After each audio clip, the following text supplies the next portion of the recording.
bienvenue à Dans un cinéma près de chez vous. Comment ça va, Olivier? Ça va bien, et toi, Yann? Ça va super bien. On vient d'aller voir un petit film que j'attendais depuis plus d'une décennie. Depuis de 14 ans? C'est long, ça. Ben oui, c'est long. Vous vous en doutez peut-être. On est allé voir un petit film qui s'appelle The Incredibles 2 by 2.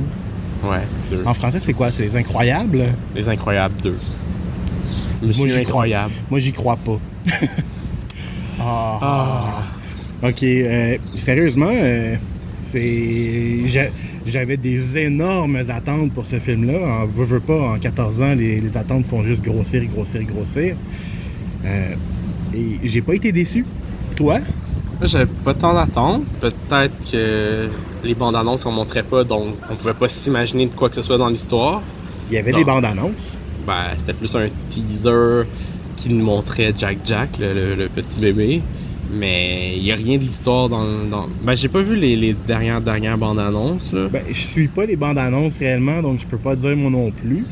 Donc, en n'ayant pas d'attente, je suis arrivé là un peu, genre, sans trop de mind... sans avoir un mindset, tu sais, une espèce d'idée préconçue. Un état d'esprit. Et finalement, c'était comme, wow! J'étais comme vraiment bluffé par l'histoire. C'est vraiment beau. Oui, l'histoire, c'est une histoire qui va chercher toutes les tropes de super-héros, qui les condense, qui joue avec. Juste la trope du train qui est sauvé par un super-héros est utilisée 2 fois dans le film. Ouais.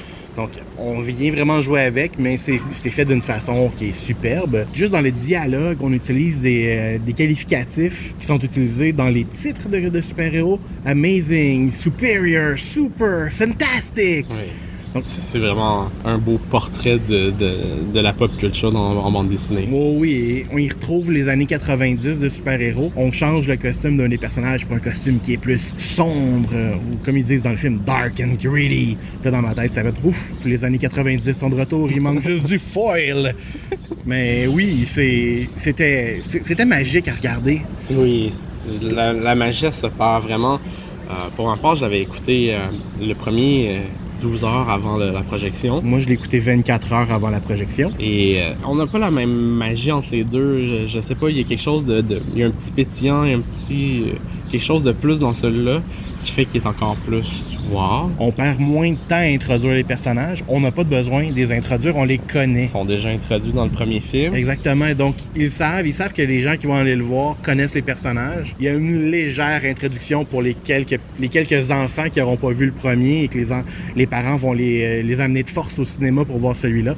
On s'entend, là.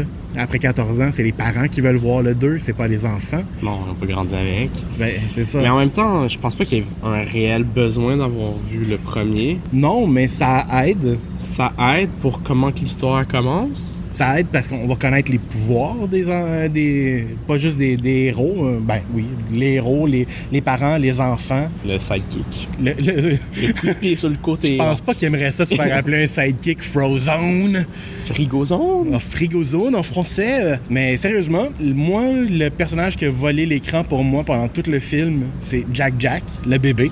Oui, à chaque fois qu'il apparaît à l'écran, j'étais mort de rire. J'entendais les autres critiques en arrière qui étaient eux aussi morts de rire. Chose qu'on entend rarement dans une projection de presse. Mais je pense que les critiques, puisqu'ils sont déjà d'un certain âge, d'une famille, ils se sont beaucoup reconnus là-dedans. Je pense que c'est ton cas à toi. Oh oui, parce que... La scène où le père il s'endort, puis... oui, mais le gros de l'histoire, c'est que Elastigirl, la maman, redevient une héros pour redorer le blason des super-héros pour les rendre légales à nouveau. Donc, Monsieur Incredible reste à la maison à s'occuper des enfants et du bébé. Et ça, c'est une trope qui revient souvent à Hollywood. Le père incompétent. Ici, il est pas totalement incompétent, mais on s'entend... Il est juste dépassé par les événements parce qu'il comprend pas qu'est-ce qu'il y a. Il comprend pas ce qui arrive. Son fils a des super pouvoirs qu'il contrôle pas. Et il y en a pas juste un, il y en a 17. Donc, moi aussi, je serais dépassé, mais toutes les situations sont rapportées à des situations qui sont communes pour un parent, comme faire les devoirs avec l'enfant, puis le parent qui était bon en mathématiques, qui regarde le cahier de mathématiques, qui fait « Mais c'est pas comme ça qu'on fait des maths! Pourquoi ils ont changé les maths? » Ou lire une histoire à un bébé, et c'est pas le bébé qui s'endort, c'est le parent qui lit l'histoire. Ça m'est arrivé un nombre... C'est innombrable le nombre de fois que ça m'est arrivé. Ma fille qui me donne une claque, me réveille. « Papa, tu t'es endormi? » Le bébé fait la même chose au papa dans le film. C'est superbe, c'est drôle. J'en ai pleuré par bout tellement que je riais. Là. Puis ce que j'aimais aussi, c'est que, comparé au premier, on a vraiment fait le switch. Oui. Dans le premier, c'était le père qui allait faire l'action de super-héros. Là, c'est la mère. Là, ils ont les rôles inverses. Ça marche très bien. Oui, ça fonctionne à merveille. Aussi, j'aime que la mère, elle a aussi un rôle important. Parce que dans le premier, elle n'avait pas tant un rôle important jusqu'à temps qu'elle se mêle. Oui, jusqu'à temps qu'elle aille sauver son mari. Elle servait à rien. Ben, c'est plate de le dire comme ça, mais c'était ça. Elle servait à rien à l'histoire. Tandis que là, ben, c'est elle qui est le personnage principal de l'histoire. Jusqu'à temps qu'il y ait un petit revirement de situation et que d'autres personnages doivent sauver. Je veux pas trop en dire, même si vous êtes familier avec les films avec les livres de super-héros, les films de super-héros, vous allez voir la tournure venir, vous allez voir le punch, si je peux dire. Oui. Mais en même temps, le film est tellement magique que si vous êtes comme moi, vous allez vous en foutre, vous allez juste profiter de l'excitement de la chose, vous allez rire, vous allez vous laisser porter. Puis surtout la façon que le scénario est fait, on dirait qu'ils ont fait un peu un copier-coller du premier. Oui, tout à fait, c'est la même structure. La même structure, mais comme je disais tantôt, il y a vraiment cette magie-là de plus qui fait que... à la fin, tu fais encore. Oui, tout à fait. J'ai déjà hâte au 3. Ou que Disney rachète les droits des Fantastic Four de Fox et donne les Fantastic Four à Brad Bird. Parce qu'on s'entend, The Incredibles, c'est les Fantastic Four portés à l'écran de façon merveilleuse avec un autre nom et un petit remaniement de qui a quel pouvoir dans l'équipe. Et... Surtout, c'est pas Marvel, c'est Pixar, donc ils ont fait un hommage un peu plus. Oh, oui, tout le film est un hommage. On commence le film avec un vilain classique des Fantastic Four, The Underminer, qui pour les Fantastic Four s'appelle The Mole Man. C'est une scène classique. C'est juste magique à regarder. Ouais. Je me sentais comme un petit enfant qui lisait des comic books. Contrairement quand je regarde un film de super-héros où est-ce que je fais « Ah, cool! Ils font des affaires presque comme dans les BD. » Là, j'étais « Wow! J'ai l'impression de voir les cases s'animer dans une bande dessinée. C'est tellement le fun! » J'étais vraiment un petit enfant pendant tout le temps que je regardais le film, sauf les scènes de parents, où est-ce que j'étais un parent puis je me voyais tellement à l'écran à leur place. Mais tu sais, tu as fait l'analogie avec les films de Marvel, tout ça. Ce que j'aime avec The Incredibles, c'est que tu sens qu'il n'y a pas ce genre de fardeau de 80 ans d'histoire où ce que tu vas faire les références. Hein. Oh non, ils n'ont pas fait l'introduction à ce personnage-là comme ça. Ah, il aurait dû le faire de même. Pour The Incredibles, même si c'est un pastiche ou une copie d'autres personnages qu'on connaît déjà, on n'a pas ce lien-là à dire « Ah, mais ils n'ont pas introduit lui de même. Ah, mais... c'est pas tel vilain. Ah, le vilain, je l'aurais vu plus de même au cinéma parce que dans les BD, il était de même, parce que... On n'a pas ces fardeaux-là. Par contre, le personnage qui est incarné par Bob Odenkirk, qui est Winston Dever, le fait quand même. Il introduit les personnages qu'on connaît déjà, selon leur chanson thème il y a des années, qu'on n'a jamais vu à l'écran, qu'on n'a jamais connu. Mais ils se donnent la tâche de le faire. Mais oui, ils n'ont pas le fardeau de devoir respecter ce qui a déjà été fait. C'est ce petit vent de fraîcheur-là qui est totalement plaisant. C'est quelque chose que j'aimerais qu'ils fassent dans les films de super-héros en général. Oui, parce qu'en ce moment, je trouve que les films de super-héros, ils se perdent, ils sont juste là... une machine à imprimer de l'argent. Exactement. Tandis que ça, Incredible, il y a vraiment cette petite touche-là de plus amusant. Je sais pas, il y a aussi le fait que c'est des personnages animés. Ça donne une autre dimension, ça donne un autre aspect, ça donne... Je veux dire oui, mais non. Parce que l'aventure qu'on vient de voir, je veux pas rien vous gâcher de l'aventure, là, c'est quelque chose que j'aimerais voir avec des acteurs, comme je te disais avant qu'on enregistre. Ouais. Je le verrais très bien porté à l'écran avec des acteurs, ça fonctionnerait. Même que les proportions des corps, je parle des corps humains, là, parce qu'on s'entend, dans The Incredibles, ils ont des corps impossibles. Les proportions viendraient améliorer ce que j'ai vu, même si c'était totalement magique. J'imagine un acteur qui est bien carré dans le rôle de Mr. Incredible, faire les choses qu'il faisait à l'écran qu'on voyait, ça serait superbe. Une Elastic Girl qui s'étire de tout son long avec sa moto, comme on voit dans le film, avec une actrice à l'écran, ça serait magique. Comme que tu me dis des fois oui, mais non. Je trouve que l'animation a vraiment ce côté magique, ce côté intéressant, où est-ce que tu fais ressortir des traits de caractère beaucoup plus exagérés et qui marchent encore plus pour cette histoire-là, je trouve. Je suis d'accord. Puis un autre avantage, c'est qu'on n'a pas un mauvais blue screen. Comme lorsque je me suis tapé le Blu-ray de Black Panther, où est-ce que j'ai réalisé toute l'ampleur du mauvais blue screen que j'avais pas vu au cinéma. Et que sur Blu-ray, avec une bonne télévision, malheureusement, tu te sens comme si tu regardais un vieux jeu vidéo des années 90. Mais ici, l'animation est...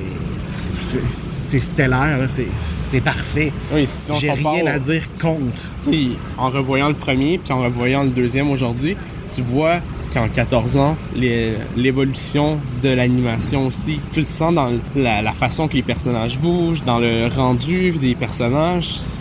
Pour moi, je veux continuer en animation. C'est pour ça que tu me dis tantôt, ça serait peut-être bien de l'avoir en personnage réel, mais je pense qu'il va manquer cette petite touche-là. Je veux pas The Incredibles en personnage réel. Oui. Je veux une aventure comme l'aventure dans The Incredibles en personnage réel.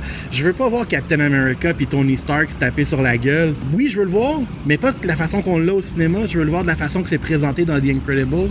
C'est dur à vous en parler sans vous gâcher l'aventure que vous allez voir en allant voir ce film-là, parce que vous devez d'aller au cinéma pour le voir. C'est pas à voir dans votre salon, là. Ben oui, éventuellement, là, mais c'est à voir au cinéma au minimum une fois. Exactement. C'est superbe comme film, là. On passe par la gamme d'émotions.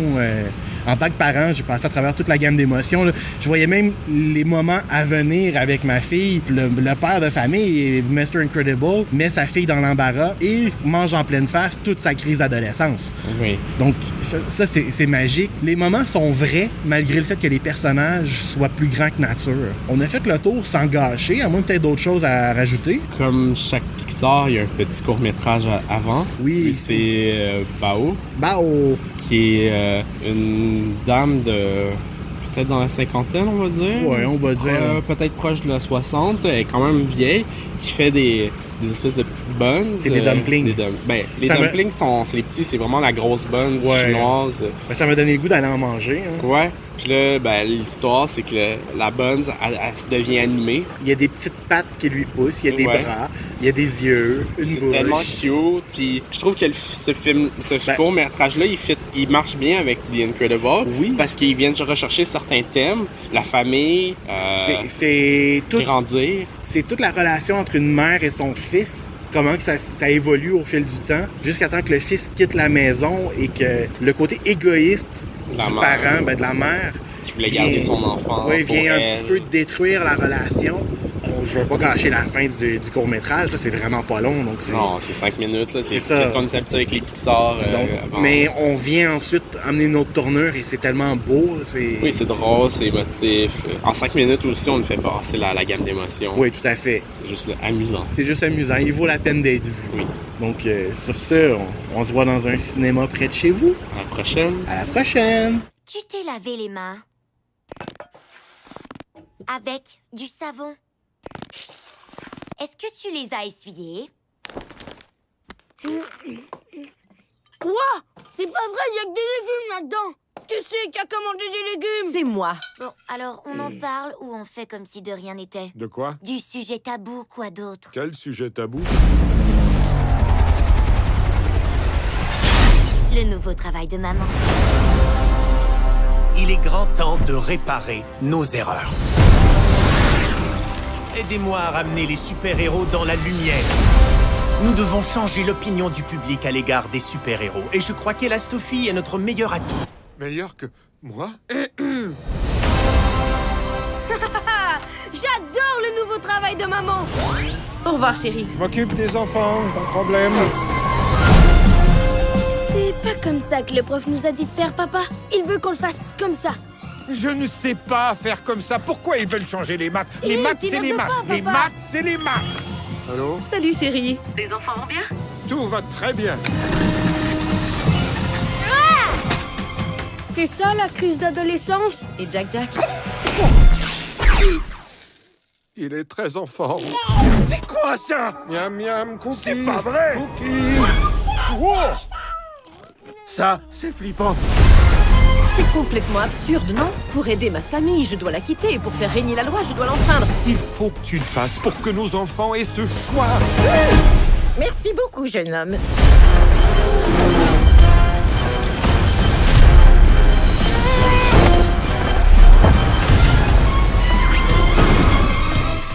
Destruction imminente? Qu'est-ce que ça veut dire? Ah! Ça veut dire il y a le feu, Robert.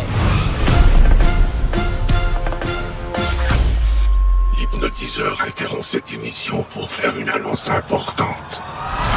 Mais ton costume, ça pourrait dégénérer. J'arrive, je me dépêche. Et c'est où que tu te dépêches? T'as intérêt à te dépêcher de rentrer.